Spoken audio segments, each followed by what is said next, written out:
विश्वास हो या ना हो, लेकिन लोकतंत्र जो है वो तो उम्मीद पे ही कायम है। और पिटीशन वहाँ भेजी गई है कि प्रधानमंत्री जी उन पिटीशन को कम से कम एक बार ज़रूर देखेंगे जो देश की जनता का दर्द है, जो उन लोगों की मैं ये कहूँ कि एक मध्यम वर्गीय परिवार जो गाड़ी रखता है या जो गरीब परिवार गाड़ी रखता है, वो बड़ी मेहनत की कमाई होती है, कहीं ना कहीं तनख्वाह में से पैसे काट कर किस्तें भरी जाती हैं, तेल डाला जाता है, गाड़ी की सर्विस करवाई जाती है, ऊपर से जब गाड़ियाँ ख़राब हो रही हैं तो इतना भारी भरकम बोझ जनता के ऊपर डाला जा रहा है। शायद प्रधानमंत्री जी इसका संज्ञान ज़रूर लेंगे, हमें ऐसा पूरा विश्वास है।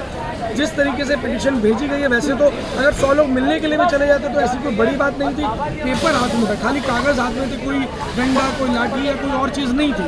सरकार क्यों डर गई? जिस तरीके से 100 लोग जाने की कोशिश कर रहे थे, उन्हें बीच में ही रोक दिया, पुलिस के द्वारा पिटीशन को ले जाएगा, आप लोग भी तो मिल सकते, विपक्ष का भी तो कहीं ना कहीं सरकार को।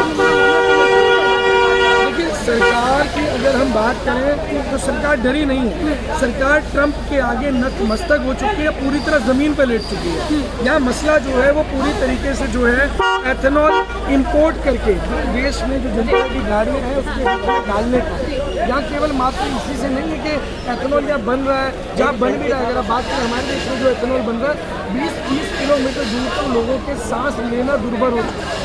पेड़ों के पत्तों के ऊपर आपने देखा होगा, रिपोर्ट आई थी, उसमें जो पेड़ों के पत्ते हैं उनके ऊपर इतनी मोटी लेयर पॉल्यूशन की जम चुकी है, ऑक्सीजन बिल्कुल डिजॉल्व वहाँ पर रिलीज नहीं हो पा रहा है, तो सांस की प्रॉब्लम हो रही है। 20-20 किलोमीटर तक ज़मीनें खराब हो चुकी हैं, केमिकल जो रिलीज हो रहा है उसको एथेनॉल बनाने के अंदर जो उपजाऊ ज़मीनें थी, पेड़ पौधे थे, वहाँ के लोगों का जो जीवन था वो पूरी तरीके से ख़त्म किया जा रहा है।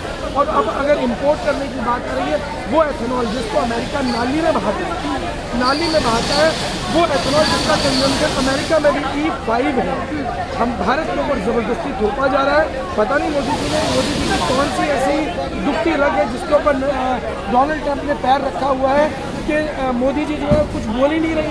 अच्छा, क्या लग रहा है अभी तो पिटीशन ले जाई गई है, क्या बोला है पुलिस ने, कब तक इनका रिवर्ड आएगा? मोदी जी की तरफ से कुछ बोला है या फिर सीधा पिटीशन लेके गए? देखिए, पुलिस तो मैसेंजर है, उनको तो जैसा आदेश दिया गया कि जी आप पिटीशन ले लीजिए, पीएमओ में पहुंचा दीजिए। और पीएमओ में पहुंचाने के लिए भी मुझे लग रहा है कि पीएम साहब के घर नहीं जा सकते थे, तो पीएमओ तो यहाँ से भेजा ही जा सकता था, वहाँ तो वैसे भी सर्च करके भेजा जाता है, ID प्रूफ जमा करके भेजा जाता है, वहाँ तो कम से कम ये पिटीशन हम अपने हाथ से लेकर आते।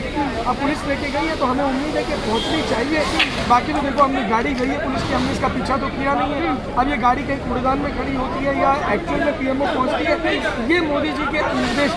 अगर पिटीशन का जवाब सरकार ने नहीं दिया तो आप लोग आगे क्या करेंगे? ये आंदोलन खत्म नहीं हुआ, ये सिर्फ टेम्परेरी अभी पिटीशन की कॉपी भेजी गई है और ये पॉज हुआ है। और ये आंदोलन अब जब दोबारा होगा तो ये बड़े स्तर पर होगा, पूरे देश में होगा और पूरे देश की जनता जो है प्रोटेस्ट में शामिल। ठीक है, तो देखिए जिस तरीके से आपने